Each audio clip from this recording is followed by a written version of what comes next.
Bueno, voy a leer un microcuento de mi anteúltimo libro que se llama REM, que quiere decir Movimientos Oculares Rápidos, un estado del sueño, que salió en enero del 2018. Y ahí va. Camino con esfuerzo pesado de líquido cubierto como de una masa incolora. Los gritos vienen de arriba.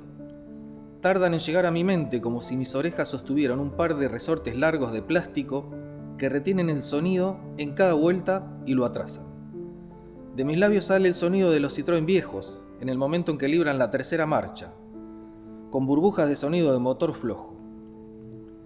Diviso a mi mujer entre medio de una gelatina celeste. ¿Qué pasa?, pregunto. Estás dentro de la pileta, contesta. Sus ademanes violentos me indican que corra hacia la izquierda, y sé bien que la escalera está a la derecha.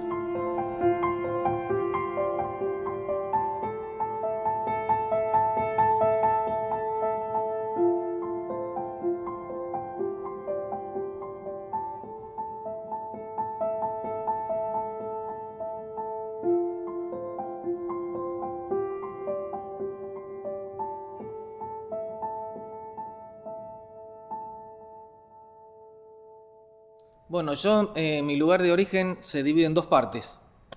Uno es San Antonio Este, que es donde estuve a punto de nacer, y faltaban 15 días para que naciera ahí, y de golpe a mi hermano se le decreta una enfermedad bastante complicada, que era broncoespasmo, y en carácter de urgencia nos vamos a vivir a Saavedra, un pueblito serrano, que en esa época los médicos, año 1968, los médicos te mandaban a algún lugar serrano, que mayormente acá en la zona es Córdoba, allá era la Sierra de la Ventana, que es la más cercana. Así que bueno, Saavedra, un pueblito que queda cerca de Torque, Indufaur, en ese lugar fue mi infancia, una infancia hermosa, afuera de casa, linda, entre los arroyos del pueblo, los arroyos de vertiente, que son hermosos, las sierras de fondo, los amigos para siempre. Y adentro de mi casa una tremenda tortura atroz, de una violencia de género extrema. Mi padre era muy, muy violento, alcohólico, y la pasamos muy mal hasta que un día mi mamá decidió irse y nos volvimos a San Antonio Este cuando yo tenía 12 años, cuando terminé justo la primaria. Nadie. No tengo... En mi infancia no narraba nadie que yo pudiera tener una ayuda para mi inquietud. Sí me pasó un hecho que está en un libro que a lo mejor algún día irá a salir. Me operan del apéndice a los 6 años en la clínica del pueblo, en la salita, que le dicen mayormente. Y,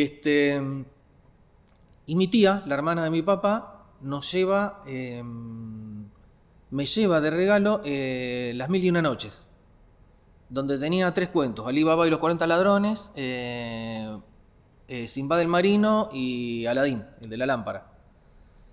En aquella época, si mal no recuerda la gente, cuando vos te operabas el apéndice, la garganta, lo que fuera, te quedabas 30 días en el hospital. Entonces esos 30 días me aprendí de memoria, en especial Alí Baba y los 40 ladrones, donde el tipo ábrete sésamo, ¿no? Se abre una puerta y ahí entran y está el tesoro, ¿viste? Ese tesoro que vos querés ir a buscar el resto de tu vida. Como dice un libro de Coelho, mal que nos pese, o como un cuento de Borges, que creo que sale de ahí, que el tesoro vos podés salir a buscarlo siempre y recorrete todo el mundo, pero en el fondo el tesoro siempre está en tu lugar de origen. Sí, de la primera lectura de Alí Baba y los 40 ladrones y etcétera, viene la lectura importante a partir de los 10 años, donde aparece, no sé cómo, en mi casa, Sandokan de Emilio Salgari. Y las tumbas. No sé cómo cayó. Creo que mi mamá se lo sacó de la biblioteca y leí un libro fuertísimo para mi edad, fuertísimo. Que tengamos en cuenta que ni bien empieza el libro, vio a un nene de 6 o 7 años. No me acuerdo el nombre el nombre del autor, que siempre lo menciono, no me acuerdo. Pero Las tumbas es un libro muy, muy conocido en nuestro país. No, la escuela nunca sirvió para mis fines. Nunca hubo algo en la escuela que a mí me sirviera para ser un lector o un escritor. Lo que sí aprendí, que fue lo más importante en la escuela, fue a leer y escribir. Lo bueno estaba afuera, lo bueno era el paisaje agreste y salvaje de Saavedra, donde yo inventaba constantemente historias y le contaba a mis amigos. Por ejemplo, en Saavedra se usa mucho ir a sacar piedras a los campos, sacar las piedras que no sabemos qué pasa con las piedras, siempre están creciendo, parece que crecieran.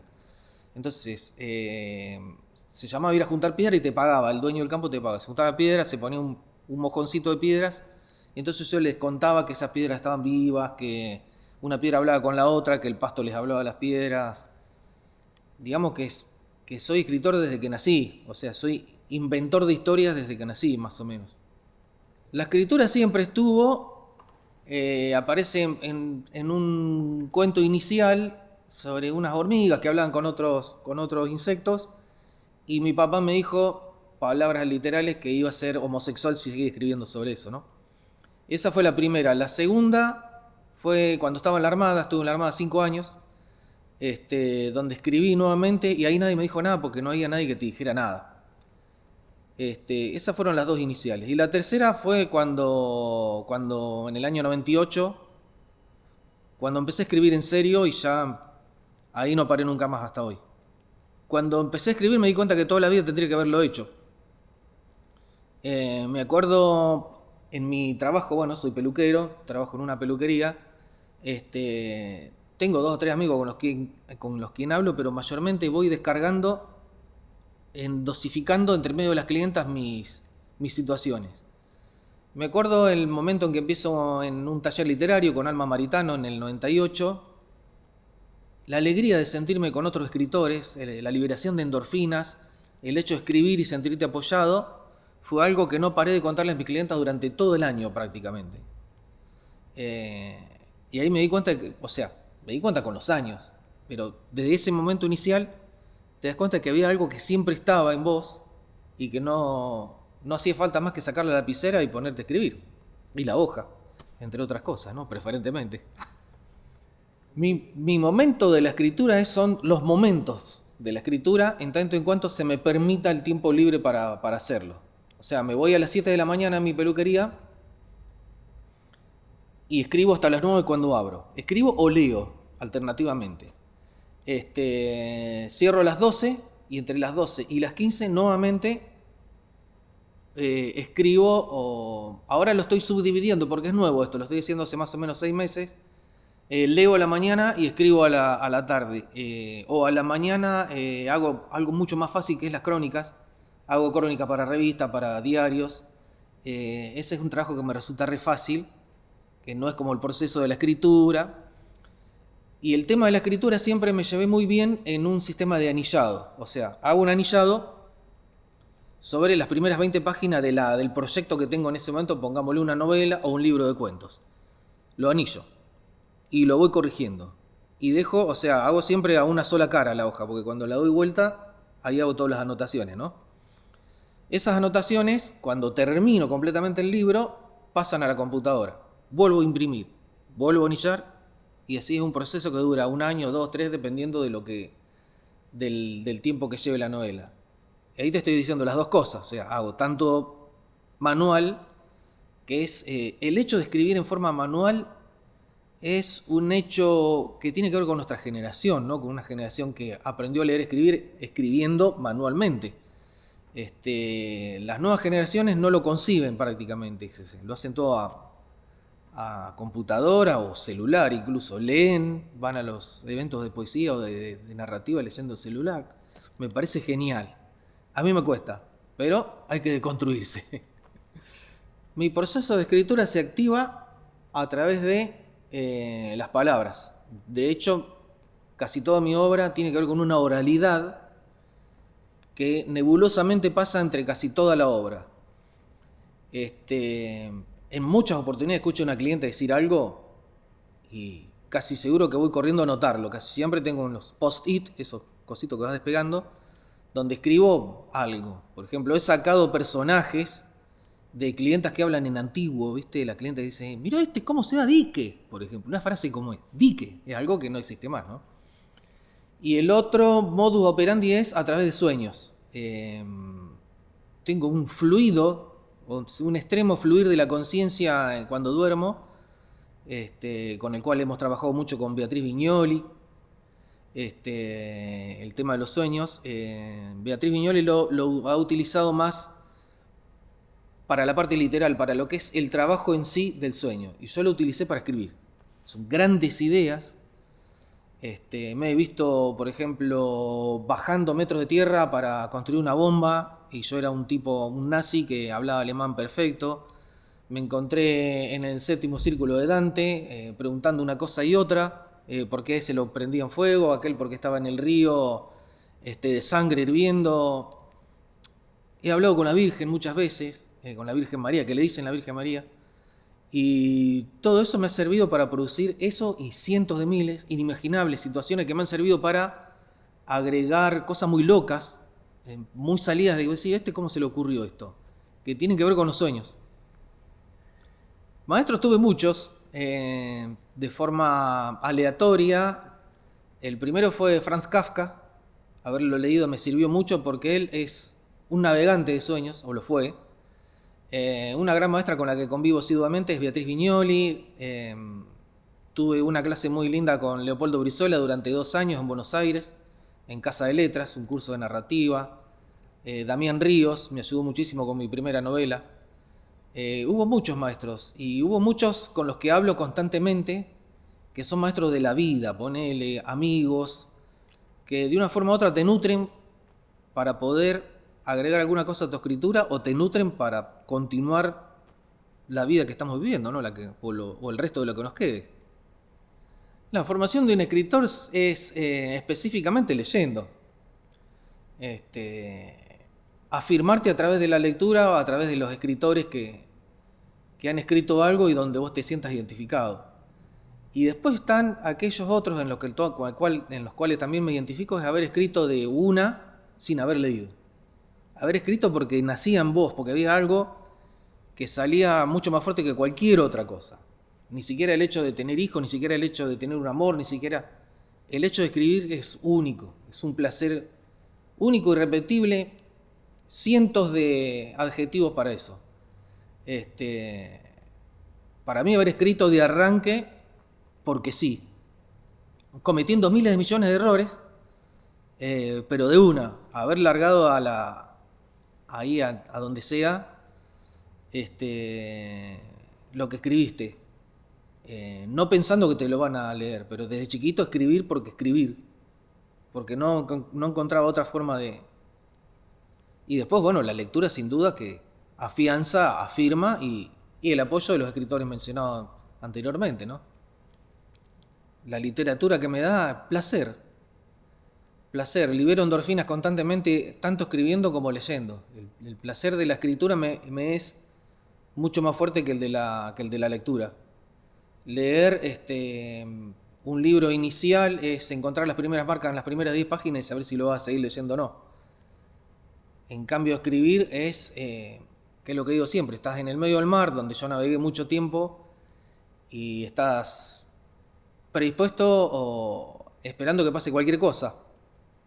El hecho de navegar en el Golfo San Jorge, por ejemplo, que es un mar que se mueve fuertísimo, es durísimo, y es el placer de la endorfina, de la adrenalina, de no saber si te vas a morir o no. Porque los buques precarios en los que navegamos en la década del 80, cuando estaba en la Armada, eran buques que podían hacer la vuelta a campana. La vuelta a campana deja al buque completamente hundido, o sea, nada más que con la carcasa de la base no me sale ahora, de la quilla, ponele, de la obra muerta, del otro lado. Y cuando pasa eso, nadie sobrevive. Y el buque en el que yo estaba pasaba eso. Entonces, para mí navegar es eso. Es saber que incluso podés hacer una vuelta a campana, y de esa vuelta a campana a lo mejor sobrevivir. Este es, bueno, un cuento corto también, que tiene que ver con los sueños. Soñé con un alacrán que se me venía, pero que era de pastel.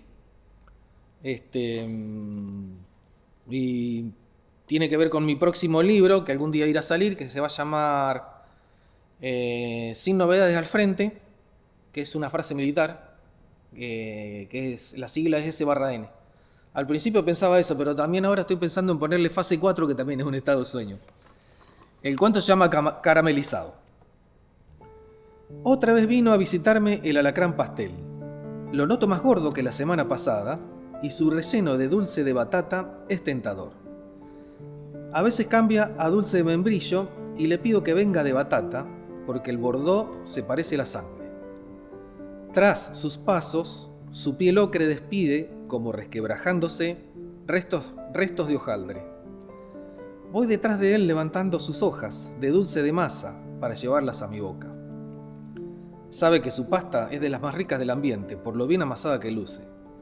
Todo pastelero que se precie de tal quiere juntar sus restos del piso para copiar la fórmula, pero yo lo defiendo de tales cascosos. Podrían matarlo haciéndole pruebas químicas. Y a él solo le gusta caminar para mí, como en un desfile de pastel. Me mira desde el suelo con la inocencia del paso que lleva, y hoy le cuesta más que nunca. Sus pies se arrastran pesadamente con un breve sonido de clic que las puntas de sus patas golpetean sobre el piso de granito. Es que ha crecido casi 20 centímetros más, y despide tanta masa que yo temo engordar. Come demasiados dulces y se purga con hojas de limón para no ser tan grasoso. Sabe que la grasa pastelera me cae mal. A veces me apunta con el aguijón hacia arriba, haciéndome entender que su inocencia me puede herir, o clavar su púa para inyectarme dulce de batata. Cuando los alacranes pastel clavan sus aguijones, mueren despidiendo toda su sangre de veneno de dulces. Entiendo que puede ser feliz para siempre con su dulzura inyectada, pero no quiero perder su amistad, por nada del mundo, ni dejar de comer sus hojas de pastel amasadas por su cuerpo para mí. Para vivir. No hay muchos hechos. Se escribe para vivir. Hay gente que escribe para otras cosas, lo he visto, hay mucho ego, pero yo escribo por sobre todas las cosas para sentirme bien conmigo y sentirme mal cuando no puedo hacer. Pero si no escribiera no podría vivir. Creo que sería como Proust, que hizo toda su obra y después se dejó morir, porque lo único que él quería era hacer En busca de Jean Distant Pardi. O sea, él quería hacer En busca del tiempo perdido y listo, y después eso fue todo. Creo que en el momento en que termine de escribir me moriré, o a lo mejor me quedo para ver qué pasa. El trabajo de escritor, ¿cómo se ubica? En mi caso, no sé a dónde ubicarme. No encuentro un catálogo. Sé que hay catálogos. Me acuerdo de Baglietto cuando dijo, al final soy un artista de catálogo. Me llaman cuando me necesitan. A lo mejor puedo llegar a hacer eso. Después veo muchos escritores en un afán desconsiderado de los medios, de tratar de salir, de estar en este lugar, por ejemplo, en el lugar de la entrevista. Y si bien no las niego y me sirven, porque en el fondo uno quiere encontrar una buena editorial con la que no tengas que trabajar como yo trabajé con otras editoriales para publicar mis libros, para venderlos, he trabajado muchísimo, pero muchísimo y desconsideradamente para que mis libros se dieran a conocer, mucho más que la editorial, el triple que la editorial. En un momento me cargaron algunos otros escritores en broma y bien recibidas al respecto de un bestseller de mi primer libro donde se vendieron 3.000 unidades, por la suerte de haber vivido en todos estos pueblos, por tener muchas clientas en la peluquería que me compraron el libro. Pero a veces la exposición no me interesa tanto como le interesa a muchos otros, porque en realidad lo que me interesa es escribir. Escribir y que se lean otros, Me gusta mucho que el escritor oculto, el escritor en el que yo estuve siempre y que ahora más o menos algunos me han leído, quiero que ese se lea también. Entonces, en mi peluquería monté una enorme biblioteca de más de 2.000 libros que hay, donde se le da la prioridad es como las góndolas de los supermercados. Hice un curso de marketing con Kerastase, una marca de L'Oreal, donde va el chivo, después que me pague.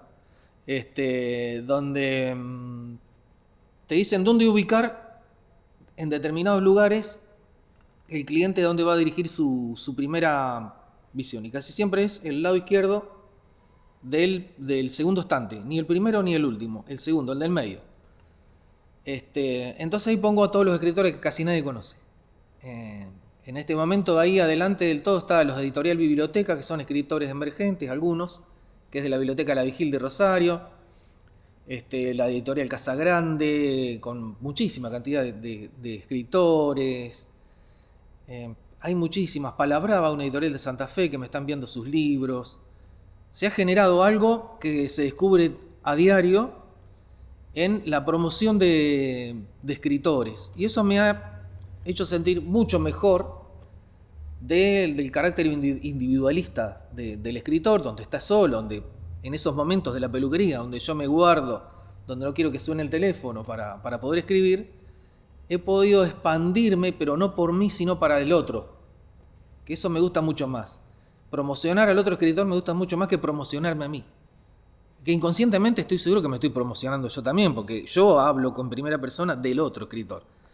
Entonces, ocurre, ¿no? Y a la vez gano buena cantidad de clientes con eso, que fue un accidente fortuito.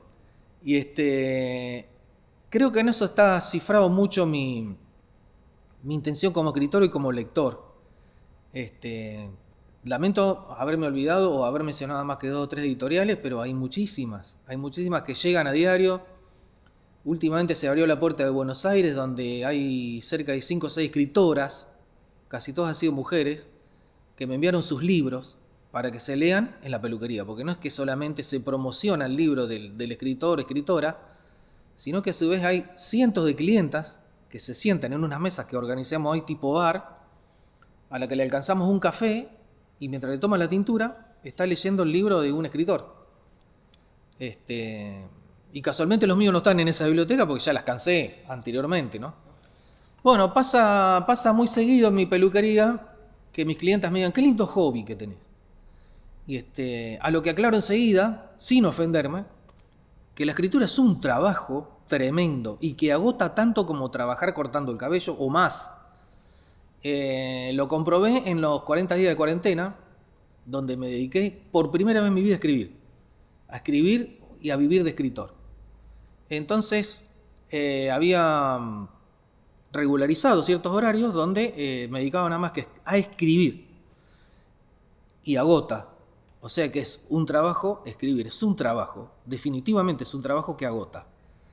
Y la profesionalización tiene que ver con eso, con el hecho de, que no sé si la palabra exacta, porque como peluquero también me suelen decir profesional y me parece que es un oficio. A lo mejor profesionales, escritores son los que salen de la facultad, que tienen su carrera, su título, pero en mi caso es un oficio de trabajo donde tengo rigurosos horarios de trabajo. Por ejemplo, hoy lunes, que estamos acá en esta entrevista, yo me hubiera levantado a las 7, sí o sí, porque si me levanto a las 9:30 me siento muy mal, entonces me levanto a las 7 sí o sí para desayunar y escribir.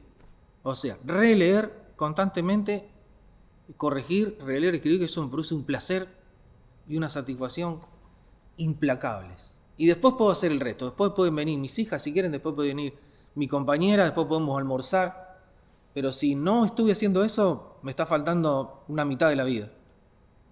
He logrado a lo largo de los años, luego de muchos problemas, de muchos choques con la familia, con haber priorizado a veces el hecho de haberme ido a Buenos Aires durante 2 años, con mis hijas muy chicas todavía, para hacer un curso, el apoyo de mi compañera de la vida, con quien me casé y estamos hace 30 años juntos, ha sido determinante para que yo pudiera estar en el lugar que me encuentro hoy como escritor. No sé si como otra cosa, pero como escritor por sobre todas las cosas. Se lleva hoy bien, pero en un principio fue muy dura y que tiene que ver el ejercicio del oficio o de la profesionalización de un trabajo en el que te acomodás mientras duerme tu familia. Entonces, en el horario en que vos te acomodaste para no molestar a tu familia, coincide justo que cuando después la familia se levanta, ya les preparaste el desayuno, ya les preparaste el almuerzo y los problemas no existen. El lugar del escritor en la cultura y en la sociedad. Ni idea. No tengo ni idea. Me gusta mucho la referencia anterior al respecto del escritor. Sí, es verdad, el escritor antes era una figura, un Borges, ¿viste? Eran unos bustos como una casa. Yo la verdad que me moriría, si mañana me muero o antes de morirme me dicen, mirá que te vamos a hacer un busto. Tremendo, ¿viste? Todo eso lleno de agua bendita, de lavandina, ¿viste? Toda esa limpieza, esa pureza con la que no concibo para nada, ¿no? No sé cuál es el lugar del escritor hoy en la sociedad. Es una pregunta que tendría que pensarla y ver cómo se ubica, porque hoy, antes el escritor era profesor, o sea, el escritor, profesor y nada más, o el escritor García Márquez, que escribía y vivía de la escritura. El escritor no vive eso, en el 90% de los casos no viven. Una Mariana Enríquez a lo mejor recién ahora podría llegar a decir que está empezando a vivir de la escritura. No creo que muchas más. El resto tiene que salir a dar clases o algo. Yo trabajo de peluquero y me gustaría sí que el escritor del ambiente en el que me muevo se inmiscuya más socialmente, que a lo mejor lo hace. Pero al respecto del escritor en sí vivo bastante enajenado de esa relación. Porque el lugar en el que trabajo, por ejemplo, hoy salgo de esta entrevista, mañana me hacen otra entrevista, o fui a dar una charla a tal lado. Eso te puede llegar a elevar en un lugar que al otro día estabas nuevamente cortándole el pelo a la clienta y la clienta ni sabe que vos fuiste ahí. Entonces eso me devuelve constantemente a un lugar terrenal al que se suben muchos escritores cuando viven nada más que de eso. Que incluso puede llegar a ser perjudicial. O que te inflen mucho, que te digan lo bueno que sos. Yo por suerte no tengo a nadie que me diga que si soy muy bueno o muy malo. No tuve a nadie que hasta ahora me diga, qué horrible que escribiste esto, o qué bueno que escribiste aquello. Entonces, en el mismo lugar en el que me ubico yo como escritor es del lugar donde no puedo ver al otro. O sea, puedo hablar por mí, pero no sé cuál es el lugar del otro. Si hablo del otro escritor, hablaría nada, no podría decir nada. En absoluto pienso en el lector. Vos sabés que no. Sin embargo, he tenido la suerte, una gran suerte, que no tienen la mayoría de los escritores, es que la clienta o el cliente me devuelve constantemente lo que leyó. Con mi último libro, que se llama Al pie del sillón, que son relatos de peluquería, fue muy divertido. Y constantemente está en los dressuar, y la gente lo lee. Me produce una felicidad enorme haber terminado a lo mejor un párrafo, una frase, pero a mí no estoy pensando en qué otra persona me va a leer. Sí me desespero una vez que sale el libro. Cuando sale el libro hay un momento de histeria en el que vos ya lo mandaste ¿viste? Y no tiene retorno. Y eso te produce una tremenda ansiedad hasta que aparecen alguna reseña en algún diario y mi lectora peluqueril, donde me dice, che, guacho, ¿cómo hiciste para escribir esto? Y casi siempre bien. Tengo esa suerte de tener muchas evoluciones, porque en mi primer libro fueron cientos, un libro inicial, con muchos errores iniciales, mucho gerundio, que los estoy arreglando si algún día me lo edita alguna editorial. Y por ejemplo, había hecho una ubicación errónea de un lugar de mi origen, en Caleta de los Loros, en Río Negro, y había puesto el Pozo Salado y era Punta Mejillón. A lo que mi primo, con un montón de puteada, con quien nos manejamos siempre en ese idioma, me pone, pero boludo, ¿cómo vas a poner Pozo Salado si era Punta Mejillón? ¿Viste? Un insulto total para la Caleta de los Loros, confundir la Punta Mejillón con el Pozo Salado, están a 200 metros uno del otro, o sea. Y bueno, en la segunda, ese libro tuvo como 6 ediciones, así que en la segunda edición corregí eso, en la tercera corregí otras cosas, en la cuarta agregué una cosa de feminismo que le quería agregar. tuve mucha suerte con ese libro de haberlo reescrito constantemente. No tengo ni idea.